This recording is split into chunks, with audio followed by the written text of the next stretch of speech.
सबैलाई नमस्कार, म विकास सङ्ग्रौला। अहिले हामी आएका छौँ आफ्नै गाउँ बस्तीतिर। धानहरू यस्तो दुमान भएको छ, हेर्न सक्नुहुन्छ दर्शकबिन।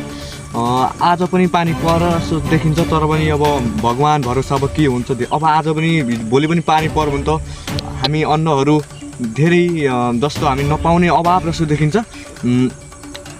अहिले हेर्न सक्नुहुन्छ अब धानहरू पनि अब यस्तै डुबान भयो भने हामीलाई भोकमरी लाग्छ जस्तो अवस्था देखिन्छ नेपालमा। अब यस्तो नहोस्। अब विज्ञान तथा प्रविधि मन्त्रालयले पनि अब माथि मन्त्रीहरूले पनि पस भन्नुभएको छ, तर के हुन्छ भगवान् भरोसा। हेर्न सक्नुहुन्छ आफ्नै गाउँ बस्तीहरू डुबान भएको छ दर्शकबिन। यो भिडियो सबै सामु पुर्याउन सक्नुहुन्छ। अब भिडियो पुरा फुलवास गरेर हेर्नुहोस्। यो कलपोट छेउको हेर्न सक्नुहुन्छ, धरमपुरदेखि आउने बाटोको कलपोटको। यो धरमपुर चचाबारीतिरको हो, हेर्न सक्नुहुन्छ। चचाबारीतिर तल गाउँ बस्तीहरूको हो, धेरै दुमान भएको रहेछ। धरमपुर चचाबारीतिर पनि हामी गएका थियौँ। भिडियो लास्टसम्म हेर्नु भएकोमा धन्यवाद।